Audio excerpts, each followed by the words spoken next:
Buddy, to Flat Earth Nation, Golden Age past, now called Mud Flood, was Armageddon because it is a Flat Earth Nation, Golden Ages past, and Mud Flood was Armageddon. Don't let them tell you anything else unless they're willing to debate you in a fair and honest way. And I want you to know I'm not mocking anybody tonight. I'm not celebrating the death of or, but I am, going to lay out that I believe that Pope Benedict, and I forget what his real name was, it's in the articles I have pulled up, was not a good man. Good, evil, covering, to know to do good and do it not. And I think we'll have tons of proof to show that he was covering up a lot of pedophilia, a lot of financial crimes, a lot of nefarious shenanigans, skullduggery, backstabbing. But before I get to that, Happy New Year's. It's New Year's Eve, and I'm thankful that there'll be some people here that are, brothers and sisters in the Lord that give them a place to chat and talk to people they know on the narrow road that aren't out reveling.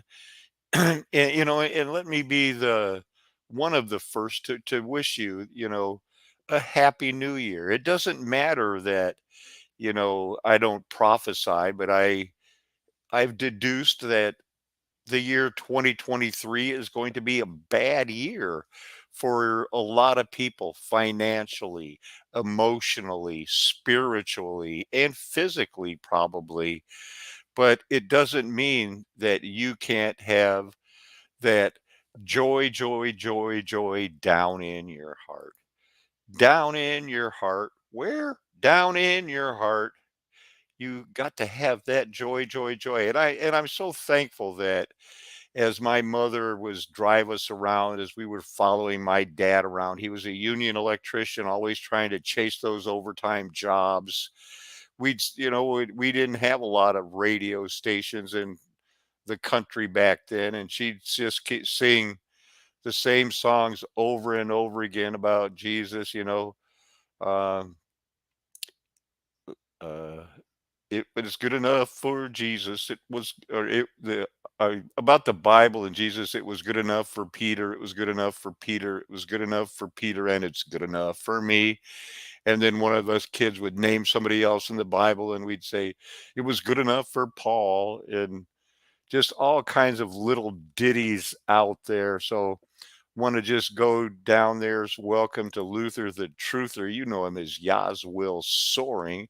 Say hello to Jessica. Our good friend Bobby Marley is in the house. Questions the answers is back and shining like the light from above from the love of Jesus in his heart. Tom, the happy farming.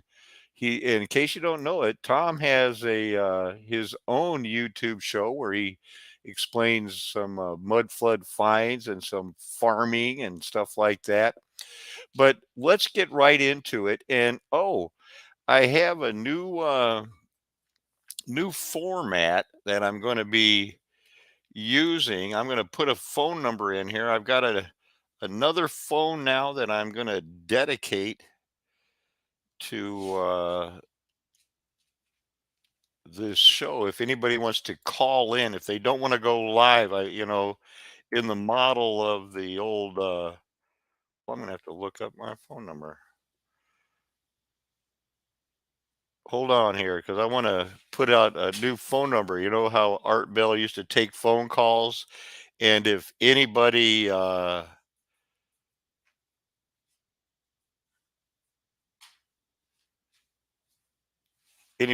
has any anecdotes about the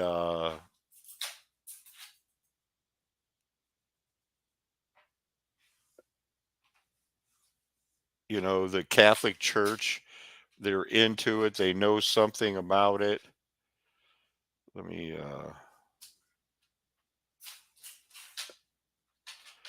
get a quick look at that number. Well, I might have to set that up again.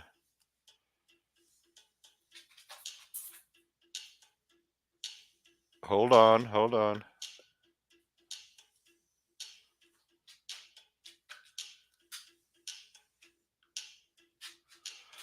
409 303. So let's see. The number is 409.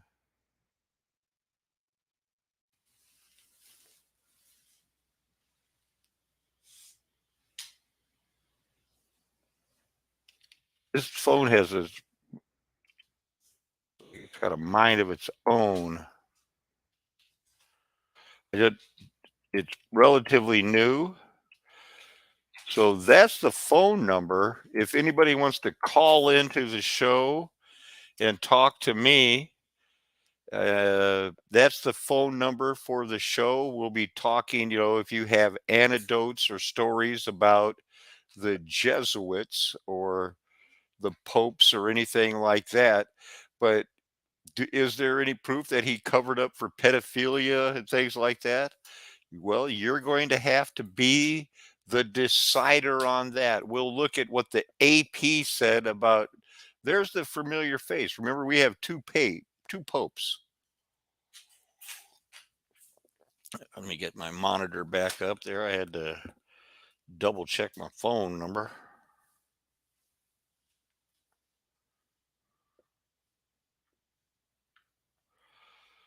Everything's got to be hard for me. Now I got to do all the. So there it is. Should be live. It's showing that this event will begin at 10 o'clock, and it already says it's 10:07. So there's. Come on. I can't believe that it's saying.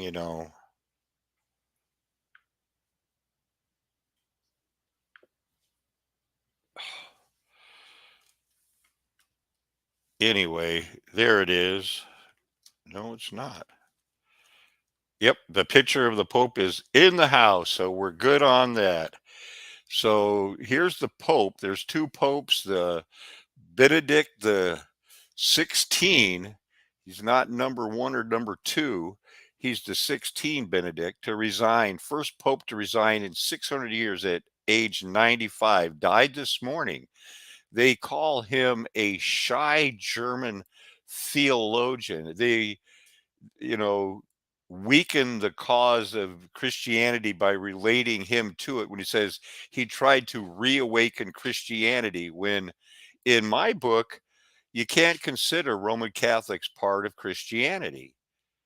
Not when they believe in the veneration of the saints, Mariology, and the word escapes me of supererration, which is I better look at you when I tell you this. Supererration. That's how come they pray to Mary. They believe that she had so much extra grace when she died, she's able to pass out some to other people who ask her for it. She wasn't saved by, she did so much good works and things like that that there was plenty left over. That's what supererration is. And when you have doctrines like that, that's not Christianity. When the Sacred Heart, the there's the Sacred Heart of Jesus, and then the Blessed Heart of Mary, where they believe that she was without sin, co-redemptress. The man that they're going to be talking up that this Pope replaced, Pope Benedict, uh, replaced Pope John Paul number two. And he was the one who wanted to make Mary, bring that more to the forefront. And that is going to be brought more to the forefront when the doctrines and the prophecy of the Our Lady of Lourdes and the three children in Bosnia or wherever that was, what prophecies are being revealed. Roman Catholics as a whole, and I've heard all my life, these 40, 50 years of going to church, teaching, preaching, and doing a lot of sitting and learning. Uh, I've always heard, well, I'm sure there are Christians in the Roman Catholic Church. Are you really? Does it matter what you believe if you're on a narrow road? I have gone through doctrine with people who are Roman Catholics, and no exaggeration, 5, 6, 7 times. I want to say, hundreds of times because it may be more than 5, 6, or 7 times. It comes down to I'm not going to accept what you believe about how to trust in Jesus because if what you're saying is true, you're telling me my grandma's in hell because she didn't believe that. She prayed to Mary every day. She was devoted to her, and I'm not going to believe she was the nicest lady in the world. And so I don't believe my grandmother's in hell, not when how nice she was. That comes down to being their argument. The Queen of Heaven is who Mary is to them. They pour out drink offerings. They make their cakes. They hide their little eagles in it and in their buns and hot cross buns, and you buy them every Fat Tuesday and think, well, isn't that Mardi Gras so much fun before Lent? Just let it all out and see what that's evolved into. Boy, you can tell I'm going to be worked up tonight. Big Jim is in the house. Big James Braden, everybody. And always good to see him. Talking about the Queen of Heaven. Questions the answer says, since they wait a few weird years to make them a saint, I wonder if that guy will make their cut. Catholicism is modern day demonology. Hmm? Hmm? So we're barking up the same tree. They are opposite of what Christianity teaches in many ways. You see that phone number? If you could have called this phone number, you could have gotten on, and that would have been like awesome. But I read it for you anyway. Super cool. Thank you for that. So back to, hide your, yee. Benedict stunned the world February 11th, 2013, when he announced in his typical soft spoken Latin that he no longer had the strength to run the 1.2 billion wide road strong Catholic Church that he had steered for 8 years through scandal and indifference. Scandal being the pedophilia, the payoffs, the bribes, the mafia inspired banking. His dramatic decision paved the way for the conclave that elected the current Pope Francis successor. The two popes then lived side by side in the Vatican garden. I'll bet they did. An unprecedented arrangement that set the stage for future Pope Emeritus to do the same. Okay. And now Francis, that's the current pope who took over after this one retired on Thursday, the first time in what they call the modern age will that a current pope will eulogize a retired one. Eulogy is the speech you give at someone's funeral. They're sorry about it. Now, the former Cardinal Joseph Ratzinger never wanted to be Pope. He planning at age 78 to spend his final years writing in the peace and quiet of his native Bavaria. Instead, he was forced to follow in the footsteps of the beloved, beloved by that 1.2 people on a very wide road. Saint, they call him now, John Paul II. And you must be kidding me. And run the church through the fallout of the clerical sex abuse scandal.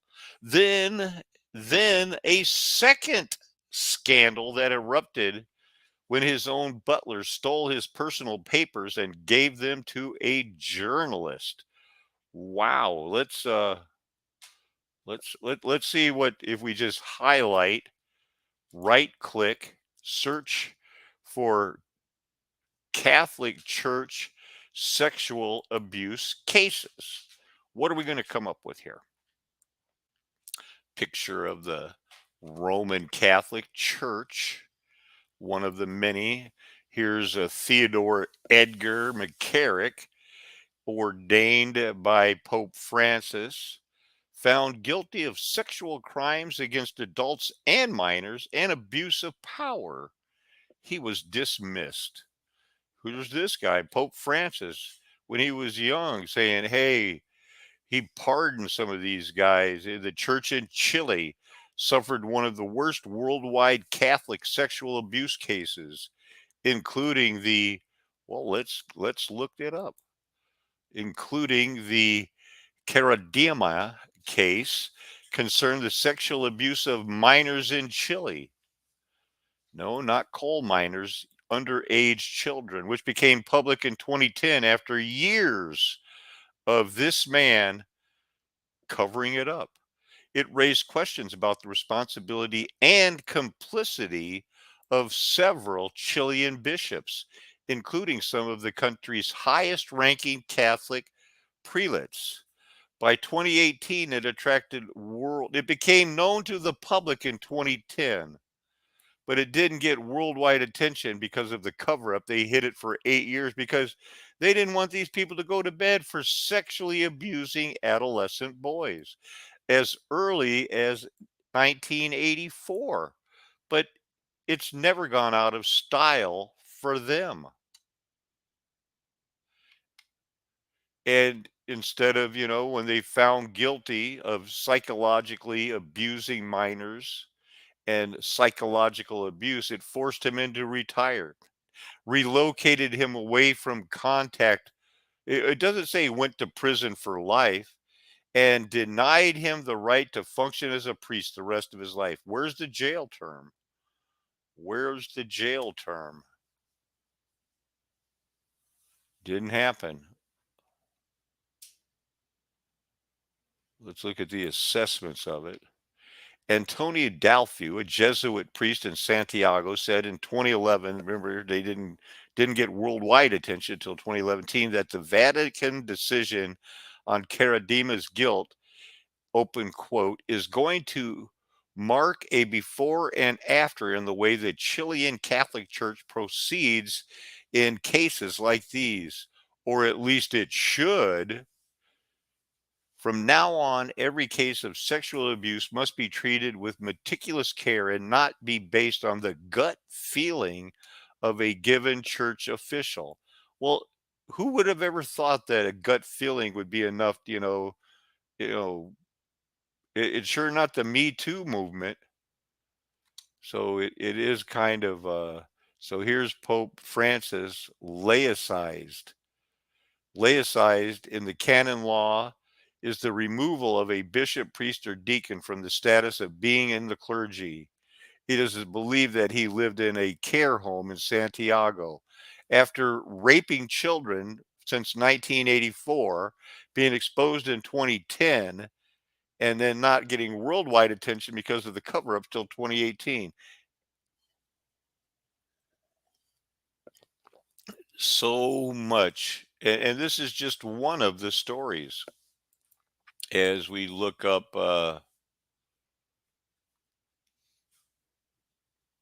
that Catholic Church scandals. Catholic Church scandals. We're on that right now. Major cases in the Americas. Oh, none. Central America, none. Costa Rica, Dominican Republic, El Salvador. Now, how could they not have any in Central America? Or that America's, I guess this Central America is what they're going over first.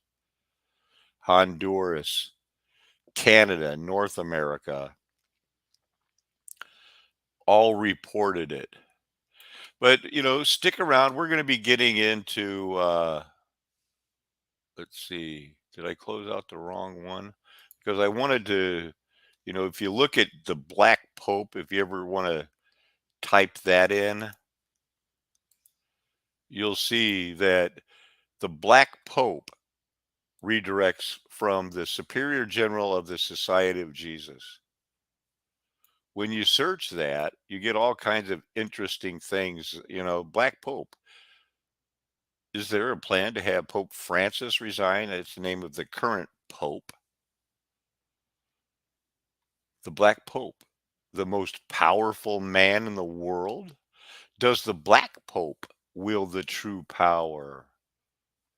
Does the Bible say anything about the Black Pope or the beast and the false Christ? And maybe that's who they were, and that's how you deceive nations.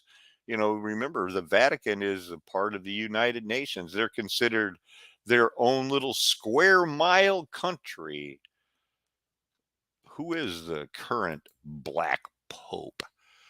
The Superior General of the Society of Jesus is the leader of the Society of Jesus, the religious order, also known as the Jesuits.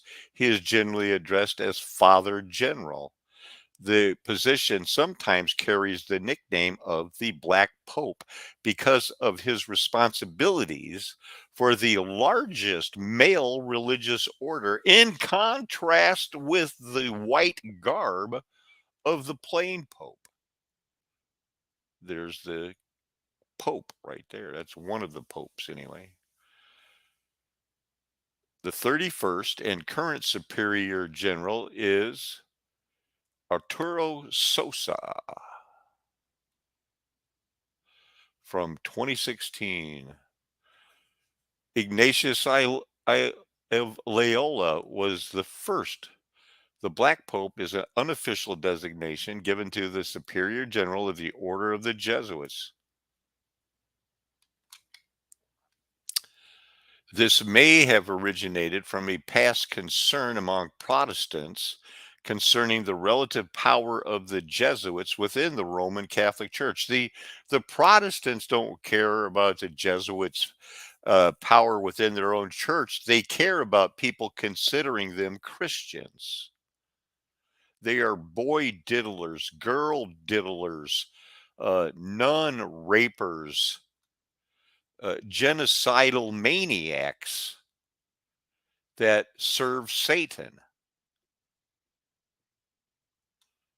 So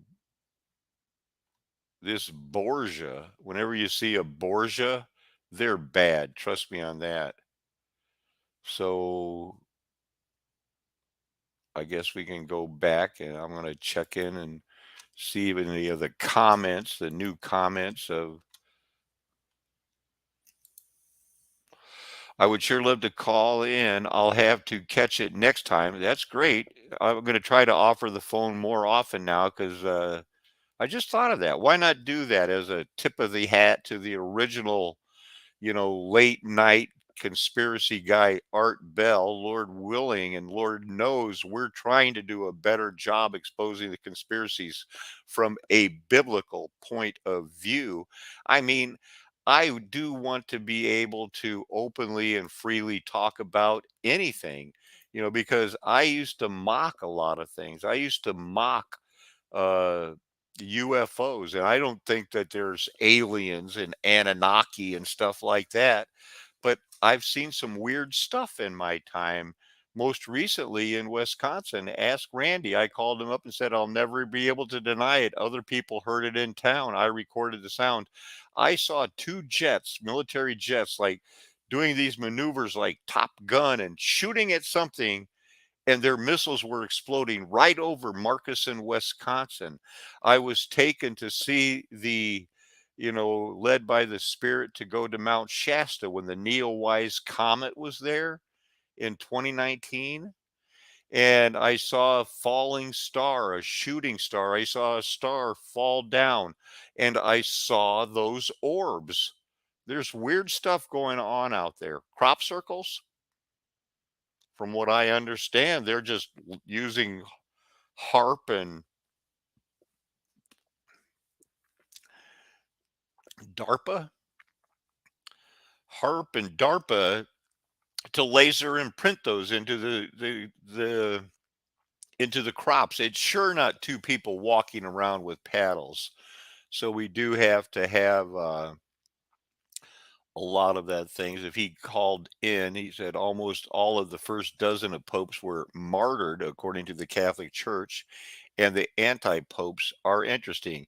And, according to their history, which now we have to believe was all made up, there was even, women who masqueraded as men to pretend to, and got to be popes. Their history of like um, going back to Peter, it doesn't it doesn't pass the zeitgeist smell test. So let's get back to the first article that we were still, trying to find things to read about. Let's see here. We'll skip a paragraph about a million people gathered in a vast field on it. Here we'll pick it up here with some divisive and decisive, often controversial moves. He tried to remind Europe of its Christian heritage. Okay, sure.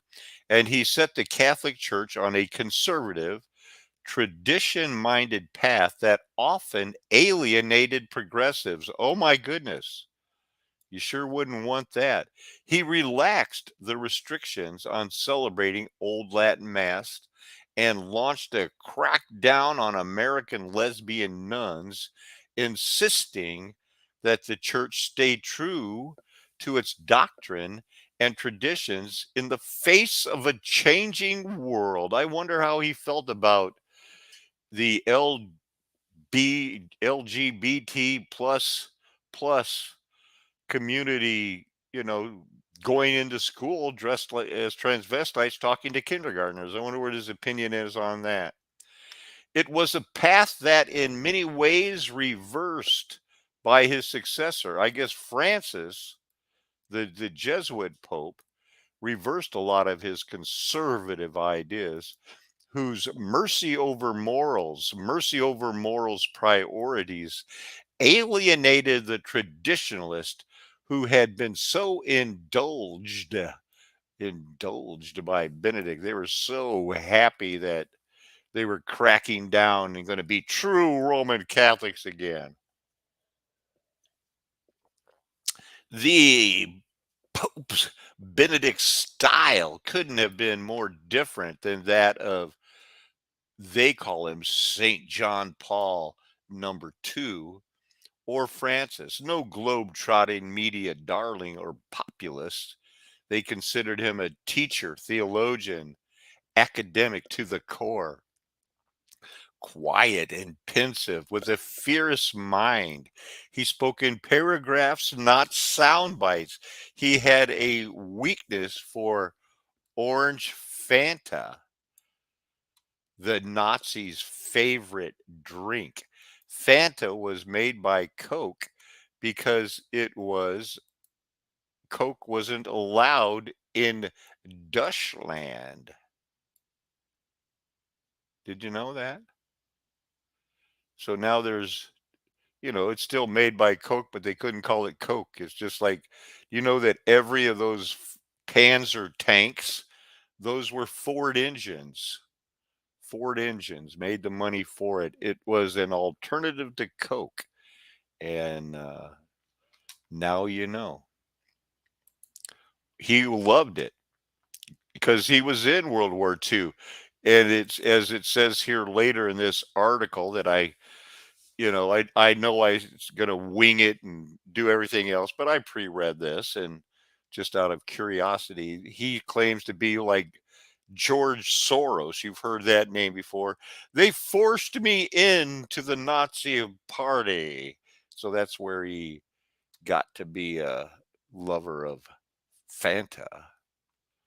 Let's just pick up the reading again. Like his predecessor, Benedict made reaching out to Jews a hallmark of his papacy. His very first official act as Pope was a letter to Rome's Jewish community, and he became the second Pope in history after John Paul II when I'm saying two, when I emphasize that, I'm trying to, it's like, do you have to go number one or number two? So yeah, that's what I'm doing on that, and I'm not trying to hide it either. Pope John Paul II. That's what they are to me. You know what they are to Big Jim?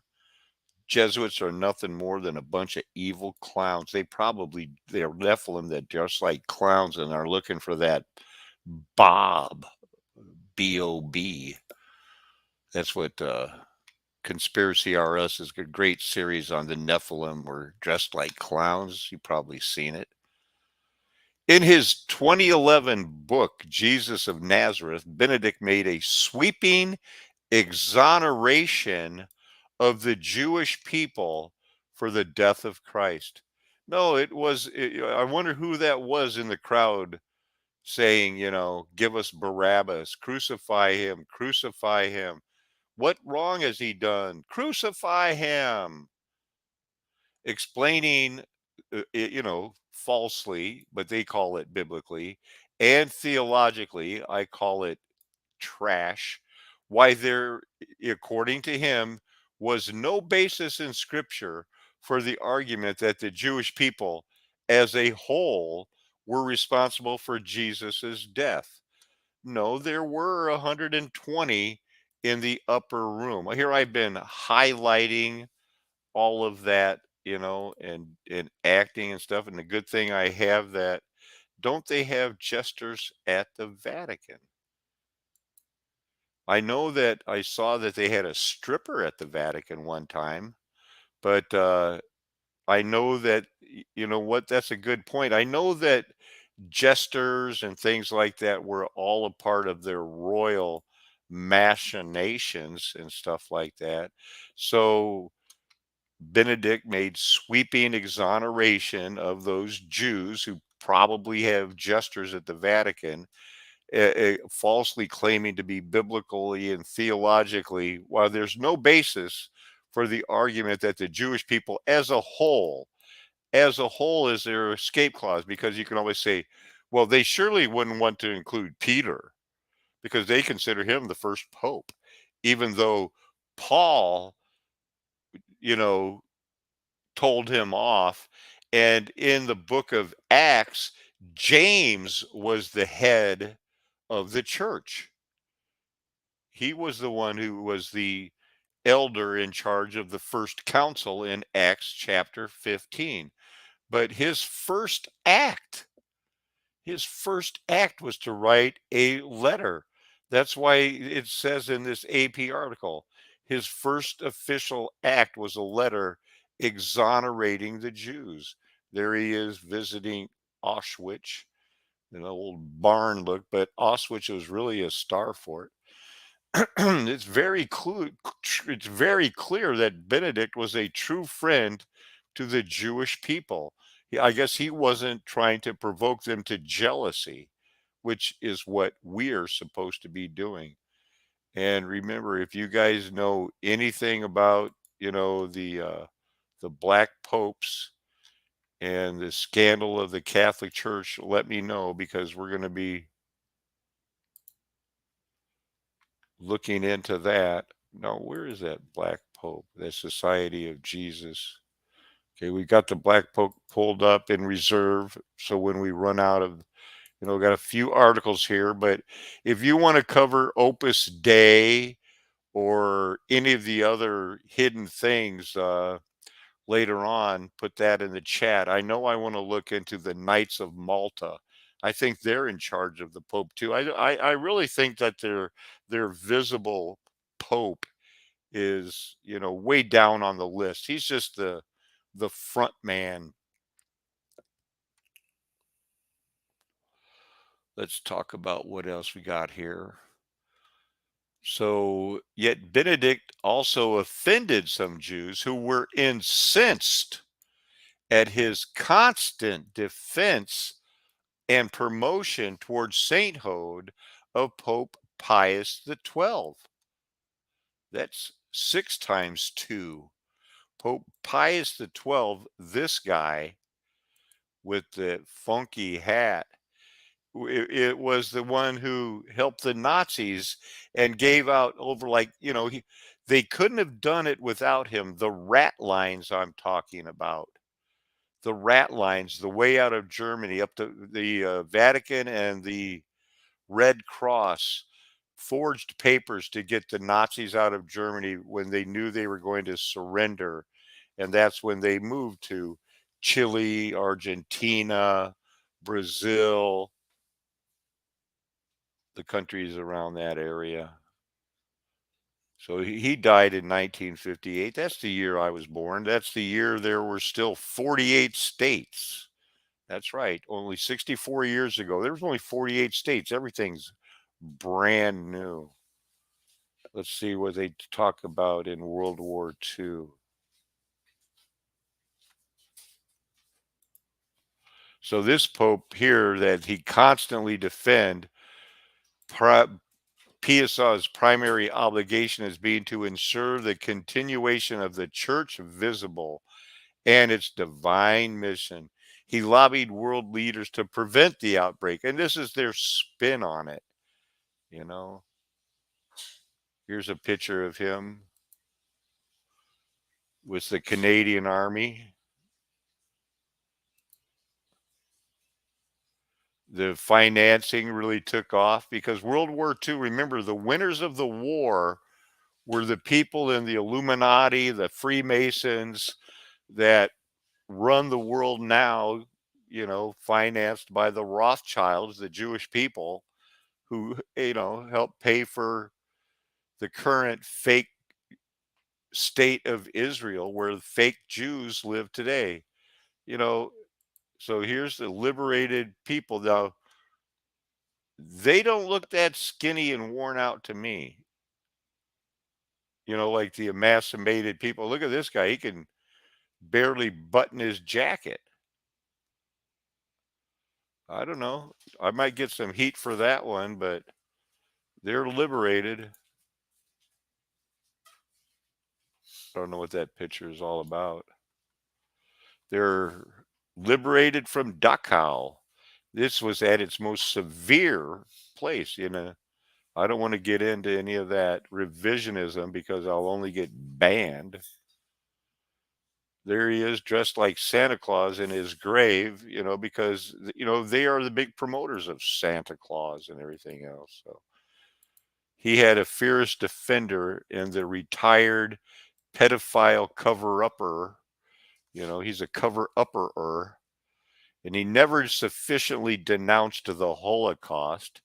And they harshly criticized Benedict, some of the Jews, when he removed the excommunication of a traditionalist British bishop who had denied the Holocaust. They can't put his name in there so we could search it.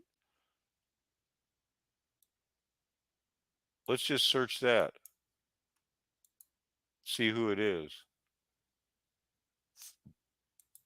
Thrown out of Argentina. Isn't that where the current Pope Francis is from? This thing has been removed. So there's nothing to see here when you follow that story. British traditionalist bishop excommunicated for illicit ordination. A traditional bishop who has denied the Holocaust has been automatically excommunicated along with the priest he illicitly ordained as a bishop. Hmm. And he was a founder of the Society of Pope Pius X.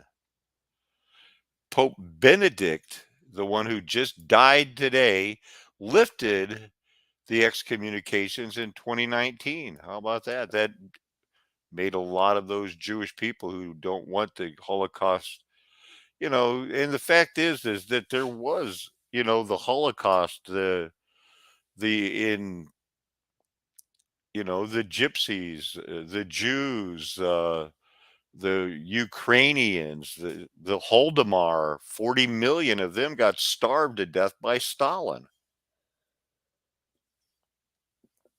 The bombings, it was a death machine. It was a death machine. So we could put that name here. Here's the guy that he outraged. It was outrageous that traditionalist British bishop who had denied the Holocaust. That happened in Argentina, though. Benedict's relations with the Muslim world were also a mixed bag. He riled those Muslims, and nothing gets them more ready to be, get out there and fight is if they get riled up. He riled the Muslims with a speech September 2006, 5 years after the September 11 attacks. Baloney, that was an inside job, in which he quoted a Byzantine emperor who characterized some of the teachings of the prophet Muhammad as evil and inhuman, particularly his command to spread the faith by the sword. And that would be Prophet Muhammad, you know, command to spread the faith by the sword. I personally don't believe there ever was a Mohammed.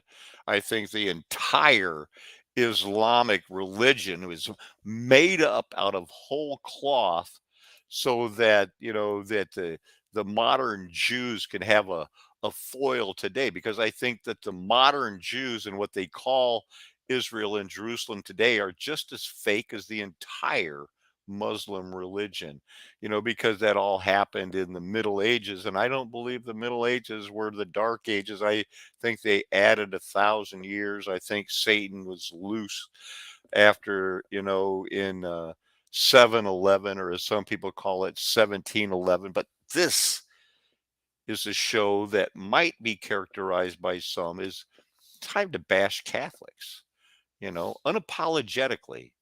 And I think that's what Protestants should do. Are you a Protestant?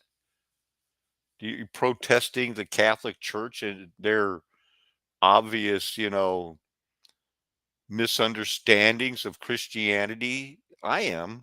I'm a Protestant at heart, who's developed my own systematic theology, for eschatology, for reading the Bible as it was written to them, but it's also for us. But I think one thing that we can all agree on, if you're a Protestant, protest it, stand up for it, say, no, they're wrong, they're way wrong. Embrace the division between Catholics and Protestants. That's for sure.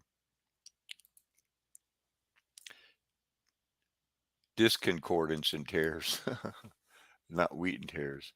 Let's say if you Google plaque commemorating the popes, this physical plaque shows some bizarre inconsistency comparing it to Google's results of popes. Plaque commemorating the popes.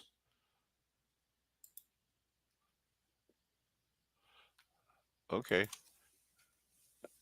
I'll look that up.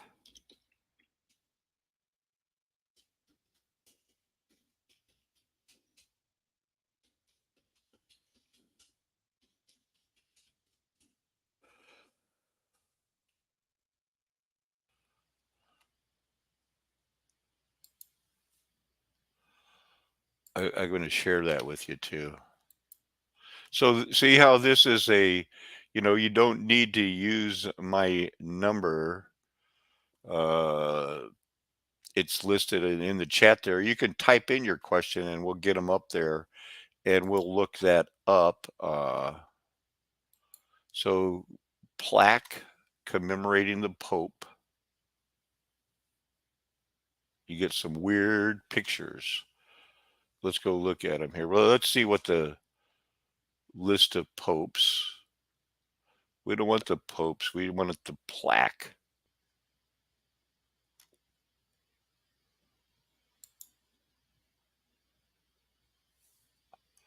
Papa Benedict.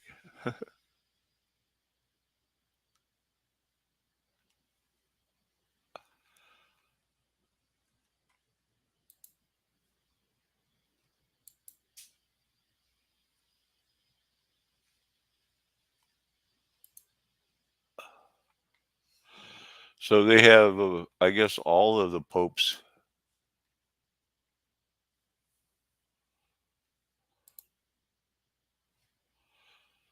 That's that Latin.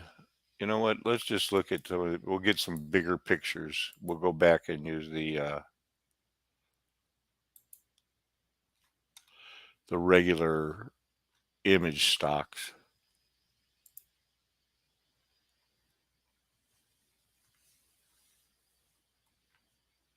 Were those the ones you were talking about? They had to be. Here's a list of popes.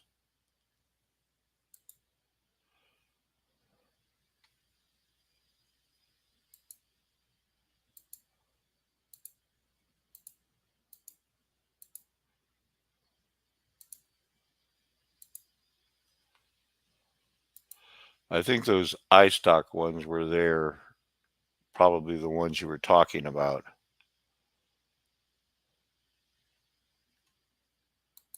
Who's this guy?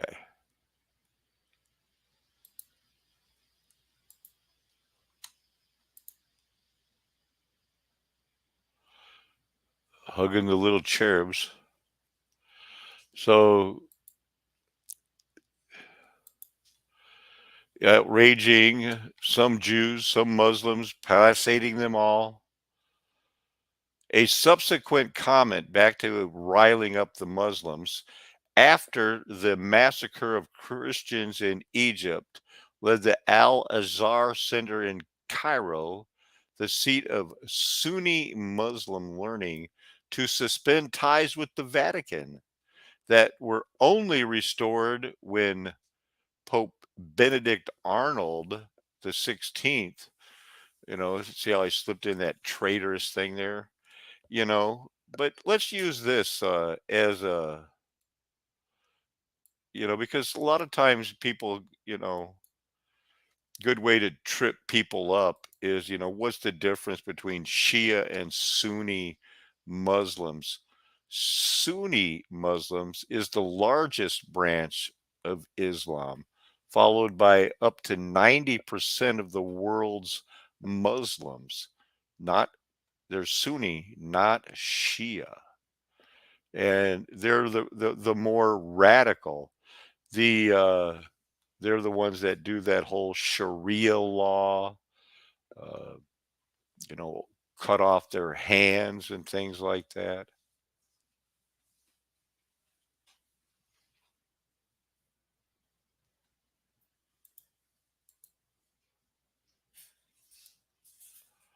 Let's do a little.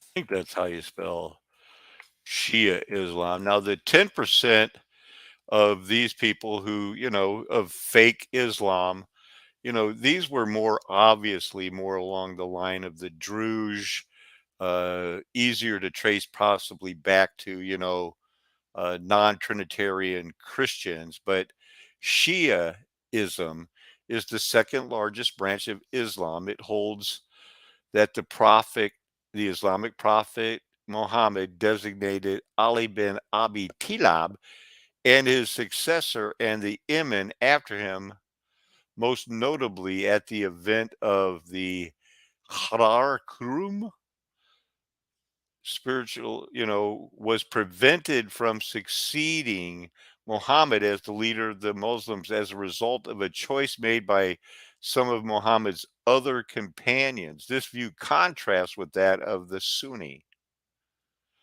who consider Abu Bakr, and well, we had this lesson the other night of what they believe. So it's the second largest branch, said by 10 to 15%.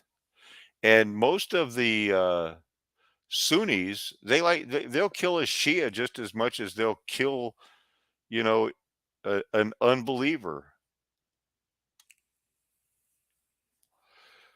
Their theology,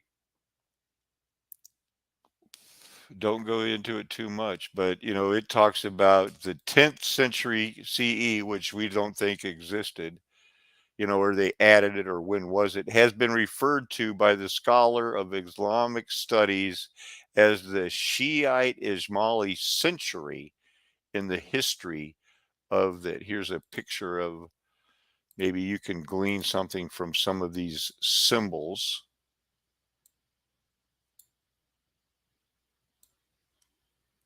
I can't. Just a lot of,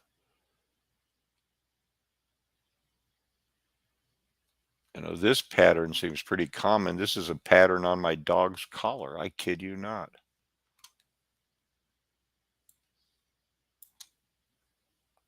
So there you go, a vague difference between the Sunni and the Shia. Let's get into a little bit more. I want you to hear the part about how, get to the, at least to the part about when he became a Nazis. But let's, so we got that taken care of about the Muslims. He made the Muslims mad, the Jews mad. Let's see. Benedict, it says, had first, oh, we better get back to that because this is where it gets good. The Vatican under Pope Benedict suffered notorious public relations gaffes, and sometime Benedict himself was to blame. He enraged, that's worse than riling up the Muslims, the United Nations. He enraged the United Nations and several European governments in 2009. Well, I'm sure that's redundant because all of the European governments are part of the United Nations. So in 2009, when en route to Africa, he told the reporter that the AIDS problem couldn't be resolved by distributing condoms. Outrageous, they said. I'm really worse than riled up. I am enraged. On the contrary, he said, it increases the problem, Benedict said. A year later, he issued a revision saying that, now get this, it's not in quotes, so this must be a paraphrase. He said in the revision that if a male prostitute were to use a condom to avoid passing AIDS to his partner, he might be taking a first step on the moon. No, a first step towards a more responsible sexuality. Let that soak in. There is really only one responsible sexuality, and that's between a man and a wife after they've waited through their courtship and then consummate once they've been bound together in marriage. I know people right now who teach, try to be more outrageous than me and try to act like, well, yeah, sure, Armageddon's over and the millennium age has passed. They added 1,000 years, just like Alan Paco says, but I got something new and it's really good. And they're not even, they're shacking up with a girl, because we're married in the eyes of God. Well, you should be, but you're probably, hey, I'm just saying, be careful, don't, make sure that people are, that they understand what is a biblical, responsible sexuality. And a male prostitute who passes out condoms to avoid giving somebody HIV is not taking the first step towards a more responsible sexuality. He's just making money for having sex. But they call that, walking back a controversial statement. But another reason he retired this dead pope was because Benedict's legacy was irreversibly colored. That sounds kind of racist. By the global, there you go, Randy. Randy from Wisconsin. He's going to have some words about what they call the global eruption in 2010 of the sex abuse scandal.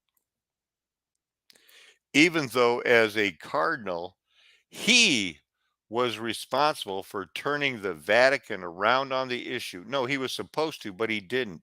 After covering it up for 2 decades, he got in over his head and had to quit because the roads all led back to his complicity.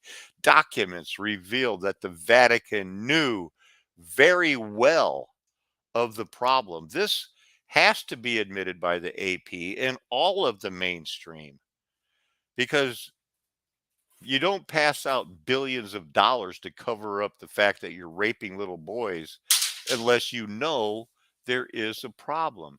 Yet, documents prove that that same cardinal turned a blind eye for decades, at times rebuffing bishops who tried to do the right thing. Isn't that what Spike Lee said there? Try to do the right thing. Would you just try to do the right thing? Benedict, it goes on to acknowledge, had firsthand knowledge of the scope of the child raping problem. Since his old office that he was in charge of as the cardinal, the Congregation for the Doctrine of the Faith. You see, their doctrine of the faith is all talkity talk, talk, talk. He was in charge of them for decades, covering up the problem, which he had headed since 1982, was responsible for dealing with the child raping. In fact, it was the Ratzinger, I believe, or one of these guys who changed his name to Pope Benedict. Before becoming Pope, took the then revolutionary decision in 2001, the year that changed history and started the last 45 years, spoken of in Daniel chapter 4, verses 11 and 12, for is to assume responsibility for processing those cases after he realized bishops around the world weren't punishing the child rapers, but were simply, the word just, even the AP, misuses the word like, and, I'm not trying to say I had was a casual user. I was hooked on phonics at one time. And you either just entered the kitchen or you just got home from work or you got a just decision in court. That's how that word is supposed to be used. It's supposed to be only. So the bishops around the world weren't punishing abusers, but only moving them from parish to parish where they would child rape again. And it says it right there, where they could rape again. It says could, but we know they did. And then when they did that, what's the comment? You know what? It's said that whenever that happened, it's like another one of those bishops raped again. Here's what the Pope Benedict did. Who knew? You knew. They're child raping machines and they just can't stop it. unless you kill him, put him to death, hang him from the highest tree. And once he became the Pope, Benedict essentially reversed his beloved predecessor, John Paul, by taking action against the 1900s most notorious pedophile, Marcel. That's just begging for a blue highlight, right click, and search. This guy, notorious child raper. He was a Mexican Catholic priest who founded the Legion of Christ and the Regnum Christi movement. He was the general director of the Legion from 1941 to 2005. Notorious child raper. But in 2006, this guy here, after public outcry, had to remove Marcel from active ministry. It doesn't say he had him arrested and strung up from the nearest tree for child raping, but he actually used harsh language against him. He said in a communique on the Legion's website, acknowledged as factual the reprehensible actions, including sexual abuse of minor seminarians. The Vatican denounced Marcel's actions and appointed a papal delegate to oversee the order and its governance. Notorious child raper for 50 years, 60, almost 50 years. Just it's sad. You can't make a funny voice or do an inflection that is, going to soften that. And, different people donated at least $50 million to it because they, appeal to the wives of wealthy men who cover those up because they think they're doing a good work. This is, it's just sad. It's not sexual abuse allegations when it's self-admitted that, yeah, you got me. I was a habitual child raper. So it's not allegations. It's he was a child raper. That guy. He was addicted to drugs, it looks like. During his life, Marcel was the focus of several investigations into his behavior. Allegations of drug abuse were investigated as early as 1956 when he was hospitalized for a morphine addiction. Wow. He was also investigated for allegedly sexually abusing children, but there was never a public notice of his suspension. And he was nonetheless returned as the head of the congregation. He had mistresses, it says, in other places. And I know personally that he had at least three children. Says represent three of a possible total of six natural children. So it everything about the Roman Catholic Church is a fake. Everything about it. Everything about it.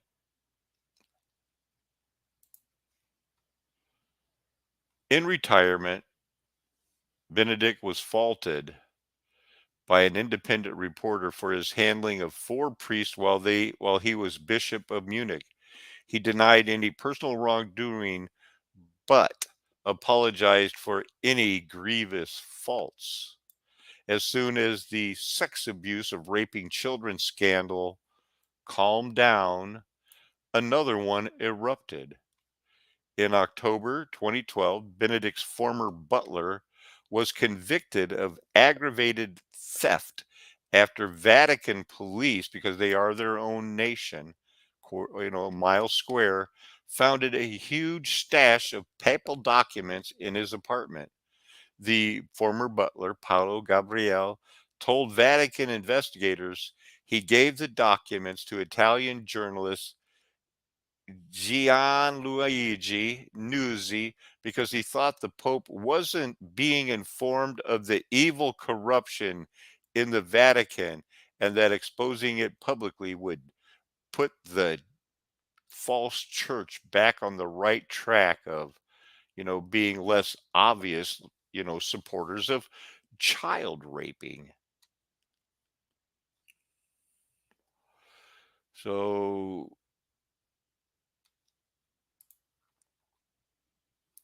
what is that you have to do that?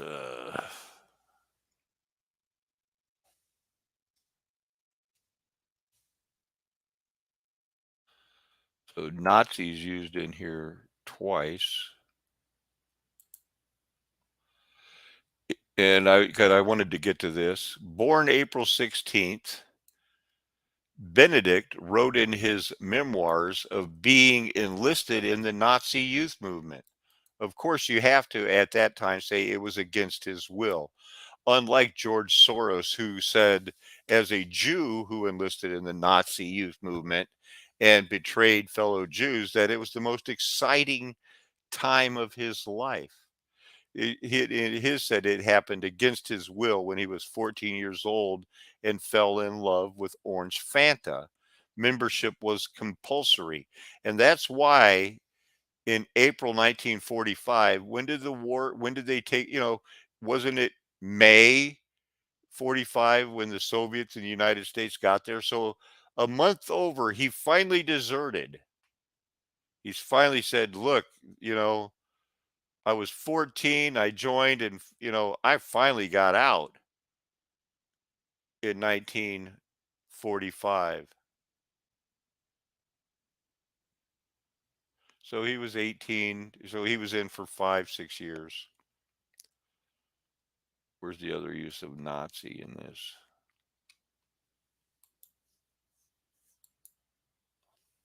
Oh, it's a Nazi concentration camp picture.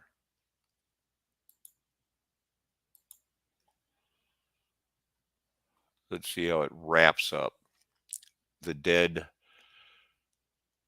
Pope's AP probably had this printed up well ahead they let's see. His brother Jorg was a frequent visitor to the papal summer residence at Castel Gandolfo until he died in 2020. His sister died years previously. His, in quotes, papal family, his longtime private secretary, not the butler, always by his side, another secretary, and consecrated women who tended to the papal apartment. They were present when Benedict received the sacrament of the anointing of the sick on Wednesday, and he died this Saturday, New Year's Eve. So people have been coming and going through the night. Hello, Muddy Orphans is in. He's been chatting there. Uh, like I said, it's New Year's Eve. Thank goodness that we have something. Did we get any questions that anybody wanted to look into? Does anybody have a? Let's see. Muddy Orphan says if you look into gun woo, it's a sex trade or blackmailing for those sexual deviants. It'd be easy to get into uh Operation Pizzagate cover up, and just see how deep inside all of the higher ups in government, the Rhodes Scholars, the people who get blackmailed and then put into power running the nations of the world are into child raping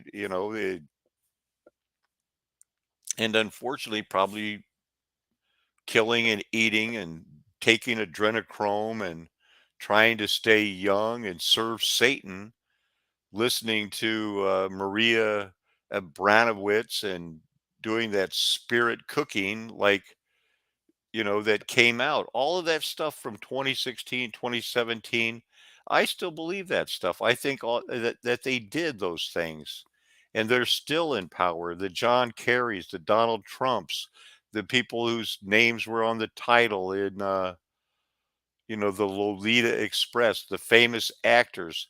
Let's face it. Uh, Jackie Chan's a good fighter, and he deserves some movies. But I'm thinking of the people that were on that, you know, the list. Uh, Chris Tucker, Kevin Spacey. If you give somebody a good movie role, you're going to think they're a great actor, and they got those roles because, well, anybody could have done it. Uh, let's see, new comments. I'm back taking questions. Let's see. It says, I can't even post here unless I go through proxy pages. These hermaphroditic monsters have moat to say, probably more to say than my discarded, disgusting view on what they do is a discarded Discordian. A lot of alliteration there with the letter D going on. Let's see, Big James. We need to band together and put an immediate stop to all this evil. These parasitic elitists that are behind all of this needs to pay the ultimate price.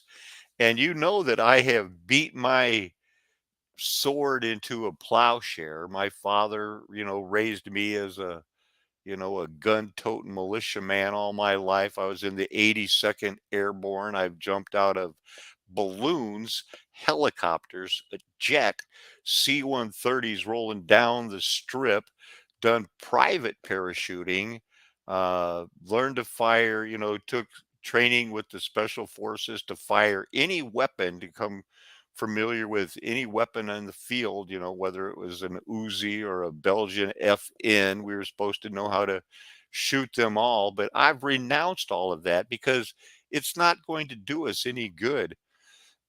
Any bushcraft, you know, you can still fight. We will still need an army, but you don't kill these people. But you'll still need, an army of people in the camp of the saints that are in charge of burning down the 5G towers. We can fight them because we'll be living in the mountains, Lord willing, and somebody will. Lord willing, I'll be with you there, gumming my food, saying, well, wipe the drool off my face. When I get old, I'll be close to 90 when the Lord comes back. But we'll need an army. And I'm saying all that to agree with Jim. Pacifist as I am, I, I could sentence people to death. That's not murder. That's not violence. That's not unbiblical, you know. And if they, forgive them, their murders. Well, good. I forgive you, but you still, I'm not saying it's something I'd look forward to or things like that, but yeah, there's certain things that call for the death penalty, and I'm not, I'd like to think that it'd be very, very rare, like what they said about abortions when they first started happening. It'd be rare, but we still got to do it sometimes. The child raping, child eating, witches that run things, yeah, they got to go. They have no place in the camp of the saints, and Lord willing, we won't have to ever deal with that sort of a thing. But yeah, they're bad. But 2023 is tomorrow. I've been talking about it being the year of, 322. They like to reverse thing. It's 2023. I think that, joy to the world, the Lord has come. Let earth receive its king. It did. He came with a winnowing fork in his hand. He was very upset with a despised generation that turned their back after on him after saying, Hosanna, Hosanna, blessed is he who comes in the name of the Lord. Just days later, we're going, crucify him, give us the Barabbas. You know, we want somebody, it's not enough that you know, the simple fact that Jesus didn't want to keep multiplying food and feed them all, and when they got sick, heal them, but he wanted them to be good, crucify him. They don't want to be good. They didn't want to be good. They wanted to continue pouring out drink offerings to the Queen of Heaven. The Pharisees and the Sadducees, when Jesus tipped over, he said, "You've turned my house into a den of thieves." And they said, "We like it that way." And then later in the book of Acts, they didn't like Paul because, hey, look, this guy's changing the whole world, and the people who made their idols. If this guy keeps it up, nobody's buying our statues anymore, and we sell silver idols. It's about a money making thing to them. And what the Freemasons and everybody else has done, as I pointed out last night in the legend of Abiff, is that they started it out as the Freemasons saying, it was between management and labor, communism and capitalism, how to work together. And they're still milking it. Let's see, Muddy Orphans put in another one. They just delete comments or unsub subscriptions. Yeah, it's taken me 6 months, as I rebuild this channel. I grew over, because my other channel had close to 10,000, and it was growing fast when YouTube pulled the plug on me. I had to start over. A lot of people aren't finding this channel again, but I grew to 1,000 very quickly, and then plateaued at 1,200, and then hit 1,300 and stayed between 1,300 for the last 8 months. And it keeps saying, I'm getting 30 subscribers, a week, sometimes in a day. But then, like what Muddy Orphan just said, they unsubscribe people. The shadow band is real. And that's why I'm so happy to, have had, between 18, 20, 25 people, 19 right now watching. Like there was a big number on Christmas Eve to give your people, your voice, you narrow road, you salt of the earth, a place to chat with other people of like minds who aren't offended when that aren't, upset and think, well, you're just judging Catholics. I knew a nice Catholic. I'll bet you do. I've known nice Muslims. We're not talking about who's nicest. That'd be like saying somebody, oh, that person has to be saved. They're so attractive, or they're such a good singer when they sing a praise song. I can't believe she's a cheating whore. When you know, someone like Amy Grant comes to mind, and maybe there's a place, and who knows if they've repented, but the biggest, best. I was big fans of Amy Grant and Sandy Patty in the 70s and the 80s. And when they, later, like had to confess to adultery, it broke my heart. You know, it just seems like it was a setup. Ella, Earth's history is confusing. Earth's history was confusing. She changed the name of it. Her channel was Earth's history is confusing. She watched my channel for a couple of years, and she changed her name of her show from Earth's history is confusing to Earth's history was confusing after she learned that mud flood was Armageddon and the 1,000 years was past. She has been, the last couple of messages I got from her is wanting me to take time to get into the music scene and Christian music and how much worse, with the messages and the modern rap as opposed to even how, vile the old Metallica and everything else was. And the old rap, it's bad enough. I guess the modern music is much more explicit and much more worse and much uh, more satanic. So I said all that to say I remember, was it in the mid 80s, being into Christian music and getting the magazine at the time, CCM, Contemporary Christian Music. uh Sony bought Word Records. Word was putting out Steve Taylor, the Vector 77s, Daniel Amos. Remember Daniel Amos? It's the 80s. Where's my rocket pack? It was cool and it was, we liked it. But Sony bought them because Christians became a market and they used the same tools of marketing. You are, we are statistics.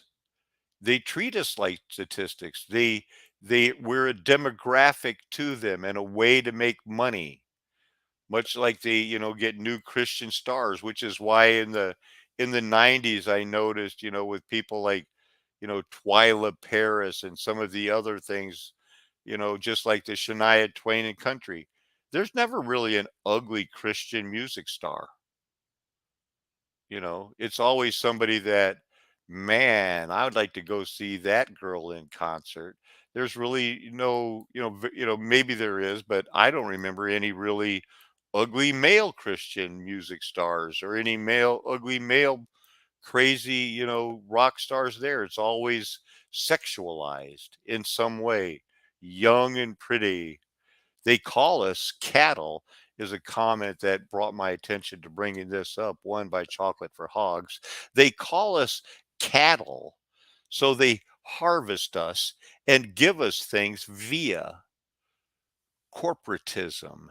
And this is a dead state that is leading us to another Jesus. I couldn't have said that better myself. As a matter of fact, I think I said that first. No, I'm just kidding. But yeah, they call us cattle, chattel. Uh, when you go to work and you get a job, don't you have to sign into human resource? You're just a resource to them. They need you, you need them. You're a resource. They reward you every now and then with a gift card for an attaboy. Here's $20 at the company store. Get a t-shirt that says we're great. Corporatism. Corporatism is taking over the world, just as predicted in the movie Rollerball with James Caan, where I live near Houston today. Houston was the corporation of oil, where they were bringing back the gladiatorial games to the death. Well, maybe I did say it first, but I didn't say it quite so eloquently as you did just now. So we have that. Let's keep piling on. Let's go look at, the Pope. That's Pope Benedict. Where's the Black Pope? That's Pope Pius. Didn't I have the Black Pope pulled up? That was the Society of Jesus. Here's the Superior General Society of the Jesuits. That's just a list of them. Leadership during suppression. Did you know that in 1773, you know, right before one of the mini resets, the Jesuits were suppressed by Pope Clement XIV through the papal brief Dominus Act Redemptor. If you didn't know that they were suppressed on July 21st, 1773, you should get an idea. There was a suppression of the Jesuits, the Society of Jesus. It was the removal of all members of the Society of Jesus from most of the countries of Western Europe. They have had enough of them and their colonies. It says beginning in 1759 and the abolishment of the order in 1773. The Jesuits were serially expelled. That means like one after another from the Portuguese Empire, 1759, France, 1764, the two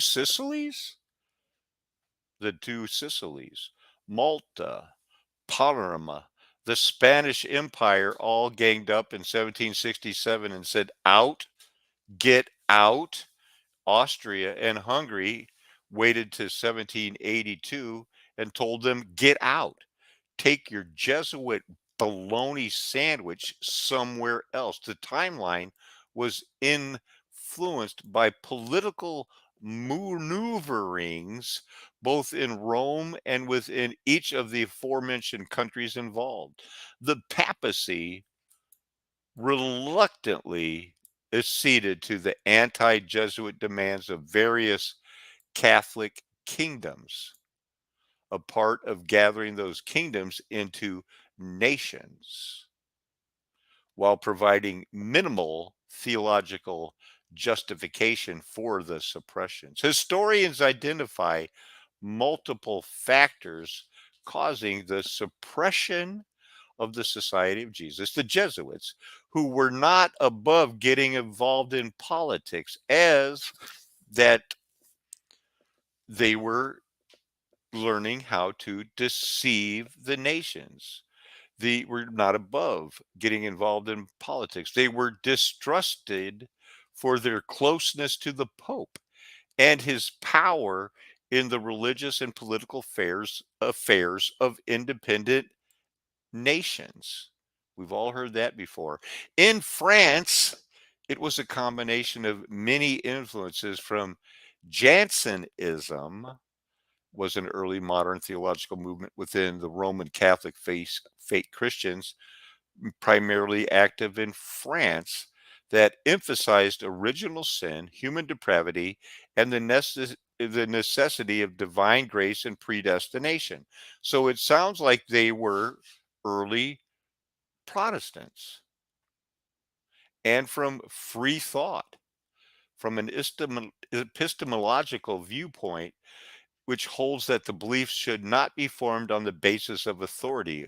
Where I guess I'm anti free thought. I think that epistemological viewpoints should be founded on what it says in the Bible.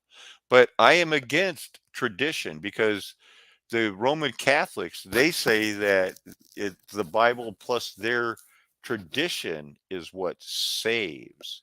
So that's why they had to kick them out.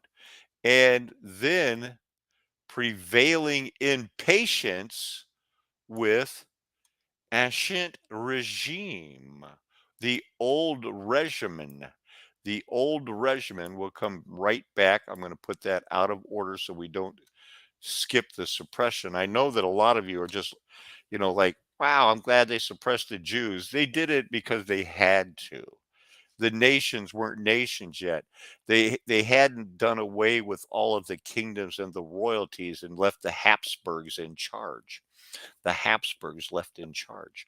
The ancient regime, also known as the old regime, was the political and social system of the Kingdom of France from the late Middle Ages, what they say 1500s until 1789, and the French Revolution, very ungodly revolution that was helped by Ben Franklin and Thomas Jefferson, which abolished the feudal system and French nobility because they wanted nations. Hereditary monarchy, the Valois destiny ruled during the ancient regime and was then replaced by the Bourbon dynasty.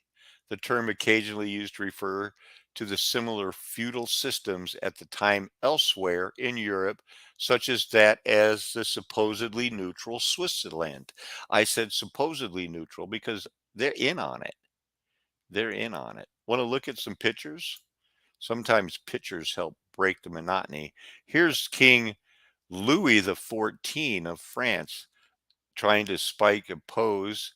It is rumored that he was gray and that's, he dyed his hair, and that, he's trying to hide, his big gut with this flowing robe, showing his sword of destiny,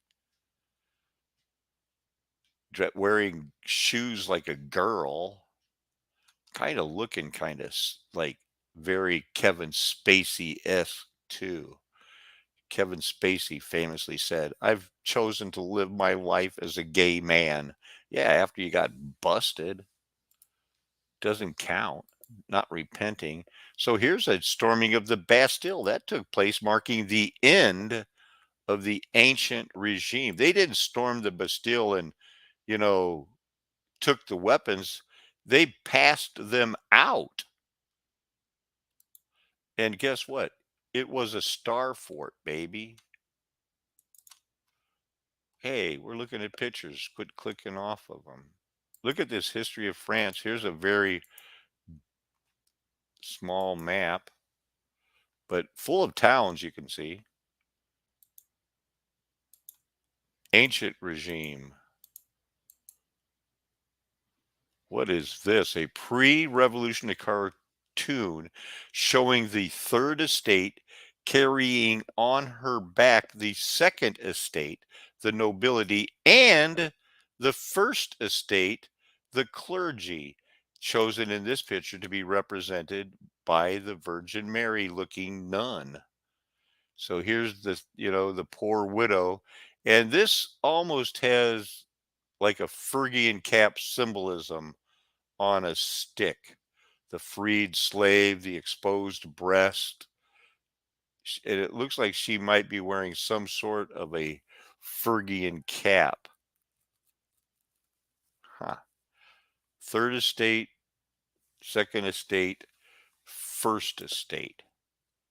Second estate is the nobility, first estate is the clergy, and the third estate is the working class, Phrygian cap wearing. In case you want to know what is the Third Estate, according to Wikipedia, it's a political pamphlet written in January 1789, about the time they were kicking out the Jesuits in Portugal, shortly before the outbreak of the French Revolution, by the French writer and clergyman Siles. The pamphlet was a response to Minister Jacques Necker's invitation for writers to state how they thought the Estates General should be organized. The states of the realm, pluralism, modernism are referenced in them.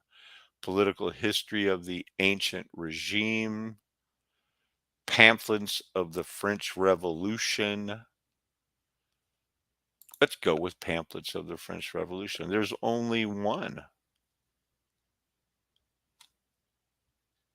The aforementioned political history. So there you go. More pictures. Another pre-revolutionary cartoon showing the third state carrying on its back the nobility and the first estate, the clergy. No Phrygian cap, no breast exposed, and the guillotine, the cutting off of the king's head. Off with his head is what they said in this Star Fort city. Yeah, that's a Star Fort, baby. So that's your ancient regime, back to the suppression of the Jesuit society. Well, we're going to, there was a decline and stuff like that, but why did they ever come back?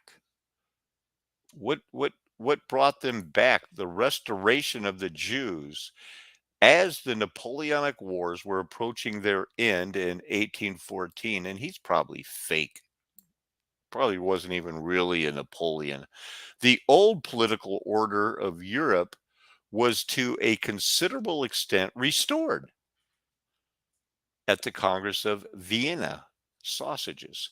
After years of fighting and revolution, during which the church had been persecuted as an agent of the old order and abused under the rule of Napoleon, with the political climate of Europe changed, and with the powerful monarchs who had called for the suppression of the society no longer in power, Pope Pius VII, and remember, wasn't it Pope Pius XIV who was the Nazi helper, issued an order restoring the Society of Jesus in the Catholic countries of Europe.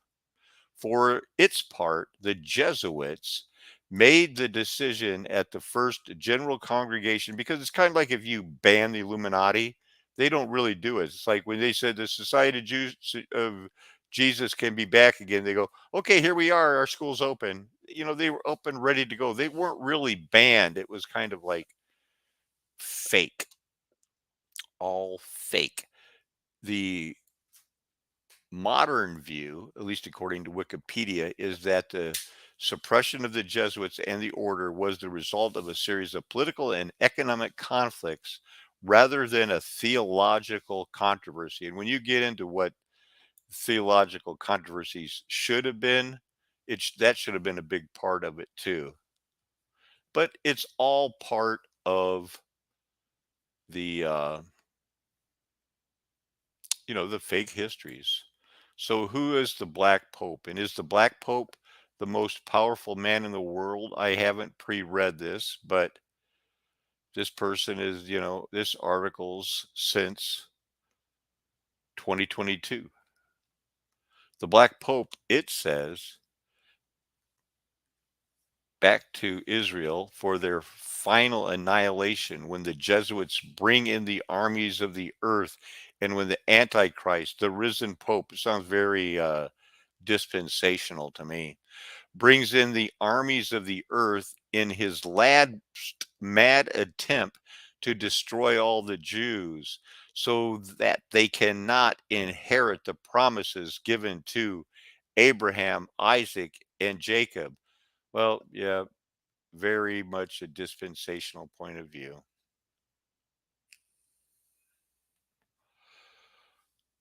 So they mentioned Timothy McVeigh, the bomber who they blame for bombing the Oklahoma Alfred Murrah Federal Building. This Timothy McVeigh thing, here's another Irish Roman Catholic sacrifice, just like the Kennedy, for the sake of attempting to create a national backlash or agitation against the right wing movement people. Well, the right wing movement people are just, being used and controlled too. If you vote right wing, left wing, you're just voting for two puppets. So the Jesuits in control of the Clinton fomented Oklahoma sitting bombing to justify going after those ban the gun movements. A lot of things, I'm very much against that too, but you know, unless I have time to get into that. So here's another article from the AP in United States sharply contesting views on the Pope's thing. So the Pope is dead. We've gone over quite a bit of that. And, I think for the last 20 minutes, I think that we need to, unless you have, we could go longer if you want to put in, yeah, sugar is one of the most, for Mary Poppins, it's one of the most deadly addicting drugs that there is. And then when you add it to medicine, it's double your poison. So, of course, you've got to make it to attractive to children right off the very beginning. But in these last few minutes until, I see some questions and things like that, but I enjoy the fact that you guys are sharing and everything. And, happy new year to you all. We can be happy. We can have the joy, joy, joy, joy down in our heart to stay forever, even though 2023 is going to be an economic disaster as 80% of the households around the world and at least in the United States are living paycheck to paycheck. And eventually they're going to, get hit with an EMP or something, and your bank accounts are going to be frozen. There's going to be madness in the street, and you're going to find out that that MRI, when you finally open that plastic tub that you're so proud of, you got to boil water. And that's going to cause the smell to be gone out everywhere. That case of ammo isn't going to last as much as you thought. If you're one of the typical guys that's, 80 to 100 pounds overweight, are you going to be able to carry that ammo if you have to make a hasty retreat? Things are going to get worse someday It's starting right now, according to the predictions by some guy calls himself Alan Paco. That's do re mi. Uh, but that's just my opinion. But you can still have joyous New Year. You can still be, it is, hope diminish, brings joy in the morning. And we can, this is the day that the Lord has made. We can always rejoice in it as long as we're one called, two chosen, and three faithful, even unto death. So I want to spend these last 20 minutes going back to that third regime. And so let's just type in, how do you spell that? Fergie and Cap.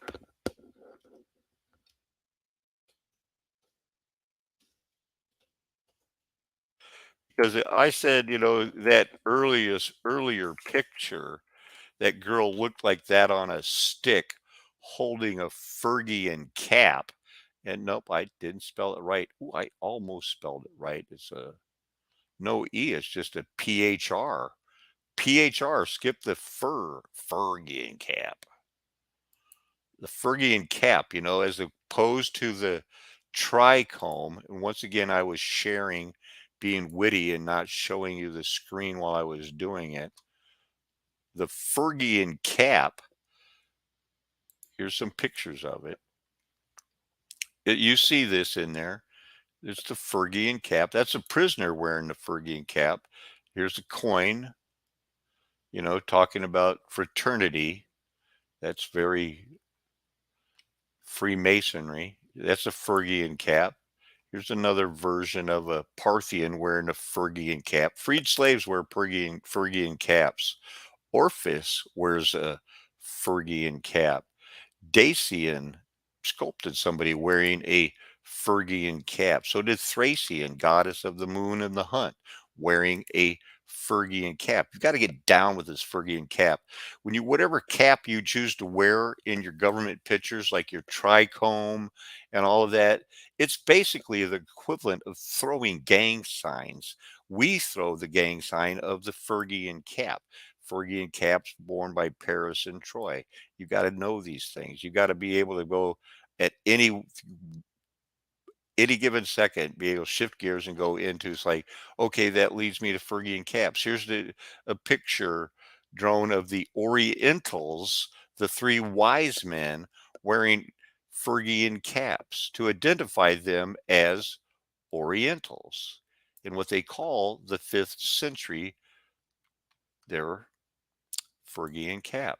Here's a Phrygian cap in the Imperial Attis, the consort of the Phrygian goddess of Civil, not Minerva. We'll get to Minerva.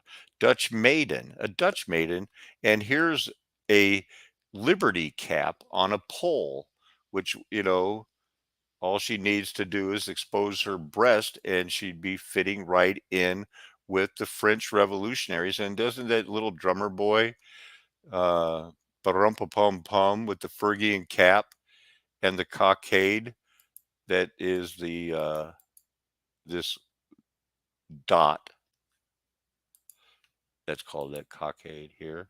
Here's a Phrygian cap in a cartoon about the rock of democracy in Britannia. Britannia exposing her breasts. Phrygian cap is up here on the pole over here. Symbol of slavery. Freed slaves who are now allowed to rule their own country. The United States Senate. This is the seal of the United States Senate with a liberty cap prominently displayed above the fascists.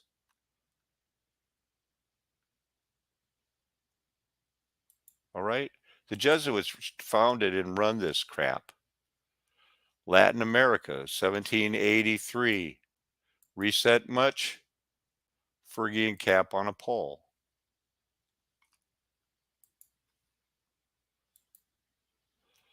Coat of arms of Haiti.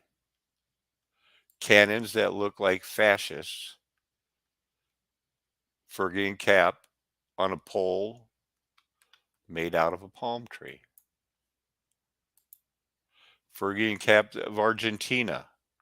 once one of the most powerful nations in the America. Fraternal, three finger thumb down handshake, Freemasons. Phrygian cap of Colombia, Nazis mentioned earlier, the popes, the Red Cross freed the Nazis to go to the Central Americas, and so that they could appoint Catholics, and that's where they got, busted for raping little boys. Phrygian cap on a pole, again with the wise men, the god Mithras wearing a Phrygian cap, naked but for the Phrygian cap. Louis the 16th, Phrygian cap, breast exposed, Phrygian cap. Marianne, Phrygian cap, embodiment of the French, Columbia, Lady Liberty, a goddess of their country, wearing a Phrygian cap. America, Columbia, another goddess wearing the Phrygian cap, personification of the United States in World War I.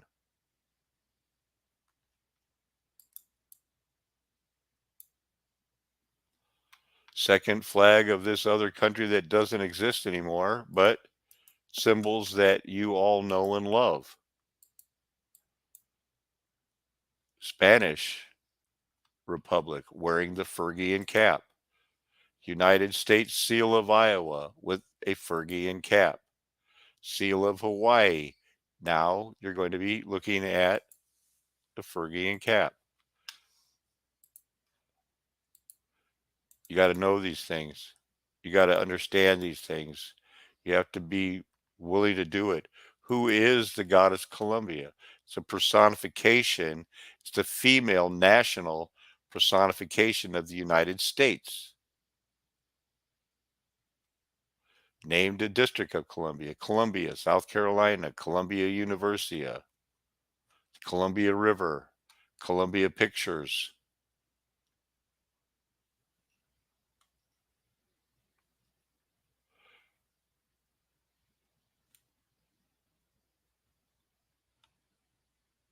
Here's Columbia leading the way in the famous picture. School book. White Witch of the North, stringing a telegraph, running the Indians out, bringing the settlers in, the pioneers, chasing the buffalo away up here, bringing the trains in because they worshiped this girl, our goddess. Our history's been rewritten by those who won the wars.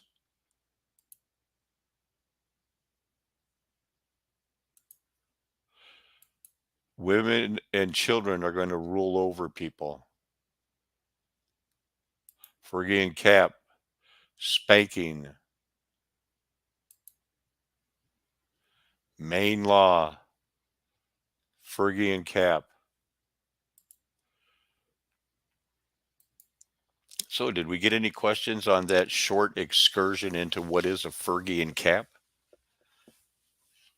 I want to welcome Ronna Lee. Phrygon? I've always heard it as a Phrygian. We better look that up.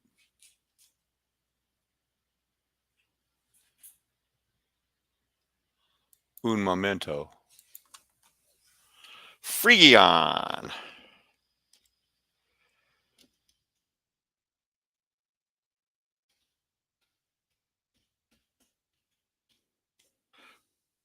I do not mind being corrected because I want to be not only a good presenter, I want to be a good pronunciator. Phrygian cap. Wow. Say it slower. Phrygian cap. Phrygian cap.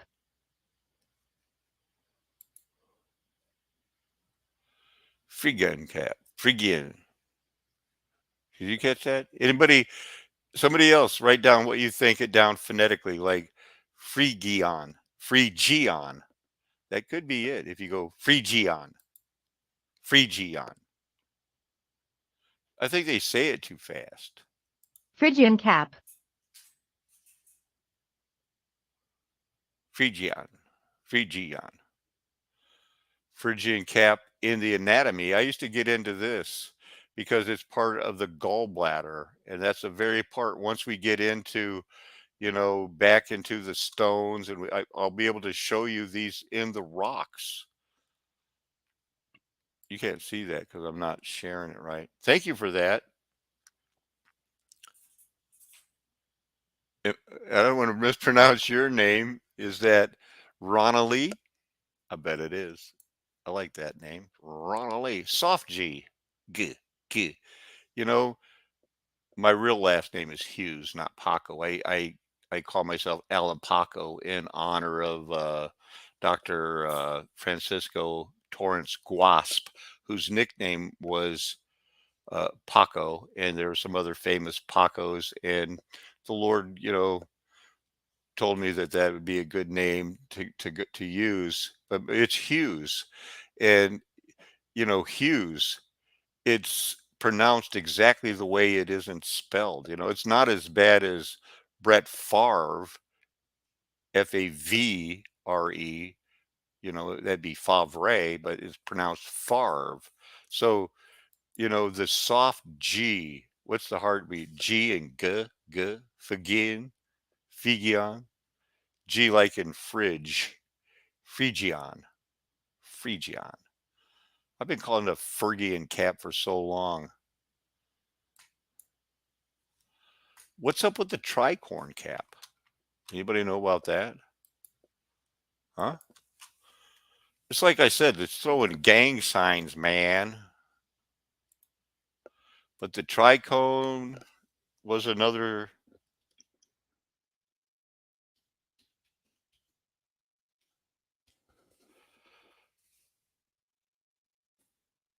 tricorn. Now, the tricorn, not tricone, the tricorn cap, that's a gang sign for these other people. A style that was popular during the 1700s, falling out of style by the 1800s, though actually not called a tricorn until the mid 1800s when it was already been out of style. During the 1700s, hats of this general style were referred to as cocked hats. At the peak of its popularity, the tricorn varied greatly in style and size and was worn not only by the aristocracy but also as a common civilian dress. You see them in the movies all the time, but was it like the Phrygian? It was worn by the Puritans,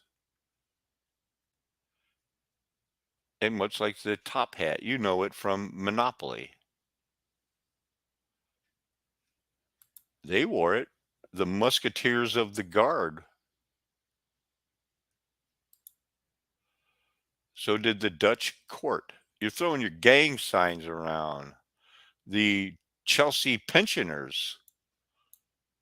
So did this Yahoo from the Guardia Silvia, wearing a stylized tricorn during some ceremony in Madrid. Peter the Great, the reenactor, the builder, according to history, of St. Petersburg, who built it in a bog in a matter of year without any engineers, much the way they say they built the Erie Canal, just because they had hard work and a lot of, we need this done, get it done. But these guys didn't consider themselves freed slaves, not like the Phrygian cap wearers. So there's something going on.